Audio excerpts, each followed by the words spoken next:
పూరా లోకల్. నమస్తే, welcome to పూరా లోకల్. పార్లమెంట్ ఎన్నికల వేళ ఈసీ కీలక నిర్ణయం తీసుకుంది. తప్పుడు కథనాలపై కఠిన చర్యలకు తీసుకుంటుంది.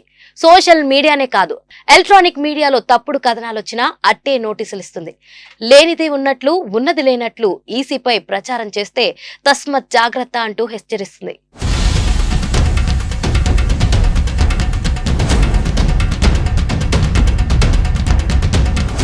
లోక్సభ ఎన్నికల సమీపిస్తున్న వేళ నెట్టింట తప్పుడు సమాచారం ఈసీకి తలనొప్పిగా మారింది. అసత్య ప్రచారాల వ్యాప్తికి అడ్డుకట్ట వేసేందుకు ఎప్పటికప్పుడు చర్యలు చేపడుతూనే ఉంది. ఈ క్రమంలోనే ఈవీఎంలపై నకిలీ వార్తలను ప్రచారం చేస్తున్న ఓ యూట్యూబర్లను కేరళ పోలీసులు అరెస్ట్ చేశారు. కేరళకు చెందిన యూట్యూబ్ ఛానల్ వెనిస్ టీవీ యజమాని ఇటీవల ఎలక్ట్రానిక్ ఓటింగ్ యంత్రాలపై ఓ వీడియో పోస్ట్ చేశాడు.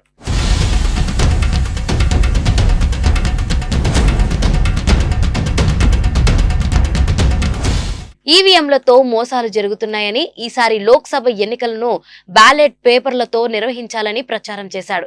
ఇది కాస్త అధికారుల దృష్టికి రావడంతో పోలీసులు కేసు నమోదు చేశారు. సమాజంలో ఉద్రిక్తతలను సృష్టించేయాలనే ఉద్దేశంతోనే అతడు ఈ వీడియోను రూపొందించినట్లుగా ప్రాథమిక దర్యాప్తులో తెలిసిందని పోలీసులు వెల్లడించారు. అతడిని అరెస్ట్ చేసినట్లుగా తెలిపారు. ఎన్నికల నేపథ్యంలో సోషల్ మీడియాపై నిఘాను పెంచామని, ఆన్లైన్ కంటెంట్ ను ఎప్పటికప్పుడు పర్యవేక్షిస్తున్నట్లుగా తెలిపారు. కేరళలో మొత్తం 20 లోక్సభ స్థానాలకు ఏప్రిల్ 26న 2 విడతల్లో పోలింగ్ జరగనుంది.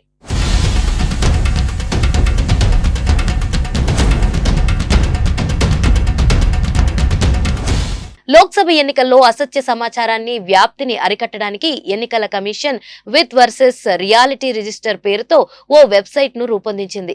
దీనిని ప్రధాన ఎన్నికల కమిషనర్ రాజీవ్ కుమార్, ఎన్నికల కమిషనర్లు జ్ఞానేశ్వర్ కుమార్, సుఖ్బీర్ సింగ్ సింధు ప్రారంభించారు. అసత్య కథనాల వ్యాప్తిని అడ్డుకుని ఎన్నికల సమయంలో ప్రజలకు ఖచ్చితమైన సమాచారం అందించేందుకు యాప్ రూపొందించినట్లుగా ఈసీ వెల్లడించారు.